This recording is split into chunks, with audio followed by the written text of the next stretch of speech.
జయ శ్రీమన్నారాయణ. నేను మీ icon astrologer Gattupalli Suresh Babu. మనకి 2026 సంవత్సరం జూన్ మాసంలో గ్రహాల యొక్క స్థితిగతులు ఒకసారి మనం పరిశీలించినట్టయితే కనుక మేషరాశిలో కుజుడు, అలానే మిథున రాశిలో మనకి బుధుడు, అలానే ఇప్పుడు మనకి రవి భగవానుడు వృషభ రాశిలో 14 వరకు 14వ తారీఖు నుంచి మిథున రాశిలో బుధునితో పాటు సంచరిస్తూ ఉంటారు. అలానే గురువు శుక్రుల యొక్క కలయికతో కర్కాటక రాశిలో ఈ మాసం మొత్తం కూడా కొనసాగుతూ ఉంటారు. ఇది జూన్ మాసంలో. అలానే సింహరాశిలో వచ్చేటప్పటికి మనకి కేతు ఉన్నారు. ఇక్కడ మనం చూసినట్లయితే కనుక కుంభరాశిలో రాహు ఉన్నారు. అలానే మనకి మీనరాశిలో శని భగవానుడు సంచరిస్తూ ఉన్నారు. గ్రహాల యొక్క స్థితిగతులు ఈ మార్గంగా ఉన్నాయి. ఈ యొక్క స్థితిగతులు మనం పరిశీలన చేసిన తర్వాత మరి ద్వాదశ రాశుల వారికి ఈ జూన్ మాసంలో ఎలా ఉండబోతుంది, ఏ రాశుల వారికి ఎలా ఉంటుంది, అలానే మేషరాశి నుంచి మీనరాశి వారికి నడిచేటువంటి గ్రహ సంచార ప్రకారంగాను, అలానే వారి యొక్క దశ అంతర్దశల యొక్క ప్రకారంగాను, గోచారంలో వారి యొక్క చంద్రుడి వద్ద ఏ గ్రహం ఉన్నది, చంద్రుడితో పాటు అనుకూలంగా ఏ గ్రహం ఉన్నది, ఈ ఒక్కసారి పరిశీలన చేసుకోవాలి. మరొక చిన్న విషయం ఏంటంటే, ఏ విషయం కూడా మనం పరిమాణం ఎలా ఉంటుందంటే కనుక గ్రహాల యొక్క స్థితిగతులు పరిమాణం ప్రకారంగా మాత్రమే మన యొక్క జాతకం అనేది విశ్లేషించబడుతుంది. కానీ ఇది వ్యక్తిగత జాతక ప్రకారంగా అయితే కాదు. మీకు మనము ఓవరాల్ గా అంటే ప్రమాణ పూర్తిగా కూడా ఇది ప్రమాణాలు ఎట్లా అంటే గ్రహాల యొక్క స్థితిగతుల ప్రమాణాలు ఎట్లా ఉంటాయి అంటే కనుక ఆ రాశిని మొత్తము కూడా సూచిస్తూ ఉంటాయి. దానిలో మీది ఉండొచ్చు, ఉండకపోవచ్చు. కానీ వ్యక్తిగత జాతకం తెలుసుకోవాలి. వారి యొక్క దారిద్ర్యం కానివ్వండి, వ్యతిరేకత కానివ్వండి, సంపూర్ణం కానివ్వండి, లేదా ఇంకేదైనా పనులు ముందుకు వెళ్ళలేకపోతున్నా, లేదు ఈ యొక్క జాతకం పరిశీలనలో మీకు ఇందులో ఏదైనా పాయింట్లు ఉన్నట్టయితే గనక ఒకసారి మీ పర్సనల్ జాతకం కూడా సంప్రదిస్తే దానికి తగ్గటువంటి పరిహారాలు కానీ, దాని తగ్గటువంటి రెమెడీస్ కానీ కూడా ఉంటాయి. అన్ని కూడా జాతకంలో ఉన్నట్టుగానే గురువులు చెప్పినట్టుగానే జరగాలని లేదు. మీ జాతకంలో జరగవచ్చు, జరగకపోవచ్చు. ఇది వ్యక్తిగత జాతకం అయితే సూక్ష్మంగా పరిశీలన చేయడానికి అయితే అనుకూలంగా ఉండేటువంటి అవకాశం అయితే బాగుంటుంది. అయితే మొదటిగా మనం మేషరాశి నుంచి మీనరాశి వరకు కూడా ఈ యొక్క జూన్ మాసంలో పరిహారాలే కావచ్చు, వారి యొక్క జాతకం ఏం చేస్తే బాగుంటుంది, ఏం చేయకపోతే బాగుంటుంది అనేది ఒకసారి పరిశీలన అయితే మనం మొదటిగా చేద్దాం. ద్వాదశ రాశుల్లో ఒకటి కన్యారాశి. ఈ కన్యారాశి వారికి జూన్ మాసం అనగానే కన్యారాశి అనగానే జూన్ మాసం. అతిగా కలిసి వచ్చేటువంటి రాశుల్లో అతిగా కలిసి వచ్చే మాసాలు ఏమిటి తెలుసా అండి? అయితే కన్యారాశి వారికి 3 మాసాలు కలిసి వస్తాయి. దాంట్లో మొదటిది ఏమిటి అంటే కనుక మార్చి, రెండోది ఏమిటంటే కనుక జూన్, మూడో రాశి ఏమిటంటే కనుక ఆగస్టు లేదా అక్టోబర్. ఒక్కొక్కరికి ఆగస్టు, ఒక్కొక్కరికి అక్టోబర్ కలిసి వస్తుంది. అయితే ఈ జూన్ మాసం మీకు మిశ్రమ ఫలితాలతో పాటు శుభ ఫలితాలను కూడా తీసుకొస్తుంది. ఎలా అంటారేమో, గ్రహాల యొక్క స్థితిగతులన్నీ కూడా మీకు అనుకూలంగా మారడం, ఈ అనుకూలతగా మారేటువంటి గ్రహాలన్నీ కూడా మీకు మంచి శుభదాయకమైనటువంటి వ్యవహారాన్ని సూచిస్తున్నాయి. మీకు ఒక మంచి గురుస్థానం వచ్చేలాగా, మీకు మంచి పేరు, ప్రఖ్యాత, హోదా, డబ్బు, పలుకుబడి అన్ని కూడా సమకూరేలాగా మీకు ఉన్నటువంటి శక్తులే అంటే మీకు ఉన్నటువంటి పక్కన ఉన్నటువంటి వ్యక్తులు ఎవరైతే ఉన్నారో వారందరూ కలిసి మీ యొక్క సన్మాన సత్కారాలు చేసేటువంటి అదృష్టం ఈ జూన్ మాసంలో మీకు లభ్యపడుతుంది.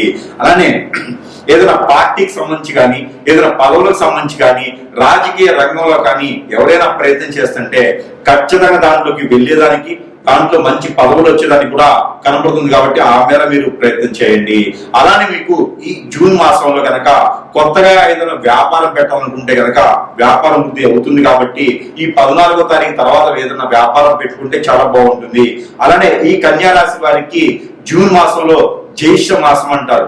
ఈ జ్యేష్ఠ మాసంలో కనుక ఏదైనా స్థాపించినా, ఏదైనా వ్యవహారమైనా, ఏదైనా మాట్లాడినా, ఏదైనా సరే రంగంలో అడుగు పెట్టినా కూడా స్థిరస్థాయిగా నిలిచిపోయేలాగా స్టాచ్యూ లాగా ఉండిపోతుంది.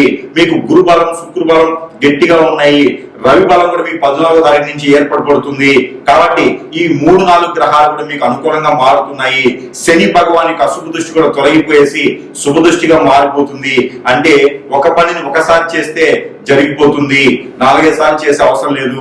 అన్నదమ్ములు వచ్చిన గొడవలు కానీ విభేదాలు కానీ ఉంటే ఈ జూన్ మాసం 13వ తారీఖు తర్వాత అవన్నీ కూడా వెళ్ళిపోయేదానికి అవకాశం ఉన్నది. ఇంకా ఏదైనా పెద్దలకు సేవ చేయాలని కానీ అనాథాశ్రమాలు, ట్రస్టులు, వృద్ధాశ్రమాలు, ఆలయాల ధర్మకర్తలు గాను ఇలాంటి ఏదైనా ప్రజలు సేవ చేసేటువంటి వాటిలో మీరు ఉండేదానికి ముందడుగు ఉంటారు. అలానే ప్రజలకు మంచి చేసే దాంట్లో ఏదైనా మీరు ప్రయత్నం చేయాలి అనుకుంటే కనుక జూన్ 11వ తారీఖు తర్వాత నుంచి ప్రయత్నం చేయండి.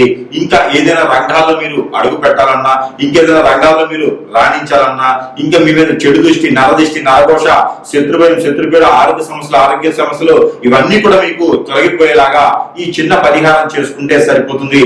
మీకు ప్రత్యేకించి ఒక చిన్న పరిహారం ఏమిటంటే కనుక ఆవుకి గోధుమ రొట్టెలు కానీ, గరిక గాని, లేకపోతే తోటకూర, లేకపోతే పాలకూర గాని గురువారం లేదా బుధవారం రోజున ఇది ప్రత్యేకమైనటువంటి రెమెడీ అనమాట. ఆర్థికంగా ఇబ్బంది పడేవారు, అనారోగ్యం పాలేని వారు, ఏదైనా మాట పడేటి వాళ్ళు, డబ్బు రాని వాళ్ళు, అవకాశం లేని వారు అందరూ కూడా ఇలాంటి చిన్న పరిహారం ఆవుకు తినిపించడం ద్వారా 1 వారం తినిపియండి. మరొక వారంలో మీకు ఏదో ఒక రకమైన అవకాశం చెంత చేరేటువంటి దానికైతే ఉంది, అది పుచ్చుకోండి. ఈ యొక్క చిన్న పరిహారం చేసుకొని కూడా అదృష్టవంతులు అవ్వచ్చు. ఇకపోతే ఈ రాశి వారి గనక ఈ చిన్న పరిహారం చేసుకున్నట్టయితే గనక కొంతమేర మొత్తం పూర్తిగా దారిద్ర్యం పోయేటట్టు లేకపోయినా కొంతమేర అయితే అదృష్టం అయితే ఉంటుంది, మిశ్రమ ఫలితాలు అయితే లబ్ధి పొందుతాయి.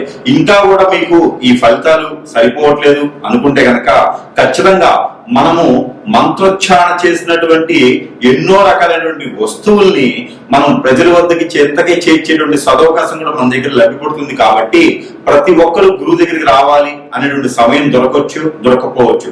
కానీ మీరు మొబైల్ ద్వారా కానీ ఎన్నో రకాల సదుపాయాలు ఉన్నాయి, వాటి ద్వారా మీకు సంప్రదిస్తే కనుక మీ సమస్య ఉంది, ఆ సమస్యకి తగ్గటువంటి పరిష్కార మార్గం కింద వస్తువు రూపాన మంత్రోచ్చారణ చేసిన వస్తువులు మీ చెంతకి చేర్చేటువంటి దానికైతే ఉన్నది. కాబట్టి ఆ మేర సంప్రదించవచ్చు. అలానే మీకు ప్రతి ఒక్కరికి కూడా దేవుని అనుగ్రహం అనేది ఖచ్చితంగా కావాలి. ఇక ఈ రాశి వారు అయితే కనుక చిన్న పరిహారం చేసుకోవచ్చు.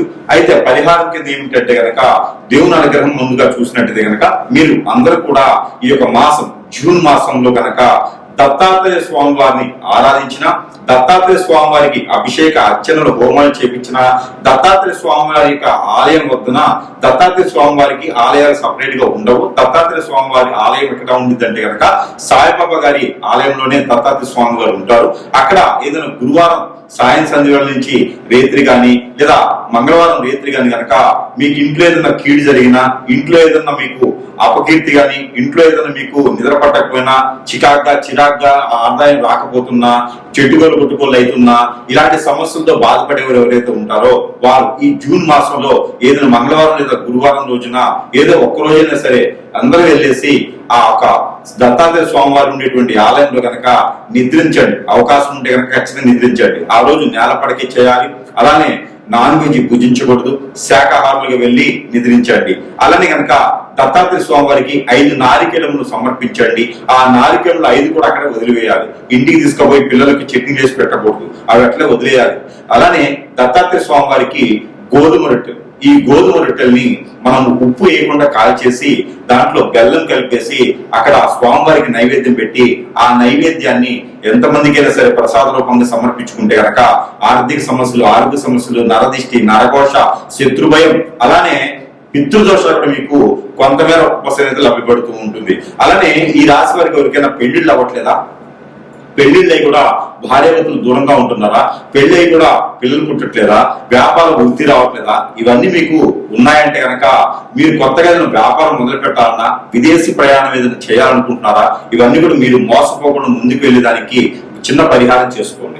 ఎక్కడైనా సరే నాగపడేరు కానీ, సుబ్రహ్మణ్య స్వామి ఆలయం కానీ, లేదా శివాలయంలో కానీ, లేదంటే మానసదేవి అమ్మవారు ఉంటే కనుక అక్కడ మీరు పంచామృత అభిషేకం కనుక చేసేయాలి. వినాయక స్వామి వారికి పొట్టు వస్త్రాలు సమర్పించండి. అలానే మీకు మరకత లింగం ఎక్కడైనా కనిపిస్తే కూడా అక్కడ మీరు అదృష్టకంగా అభిషేకం చేసుకోండి.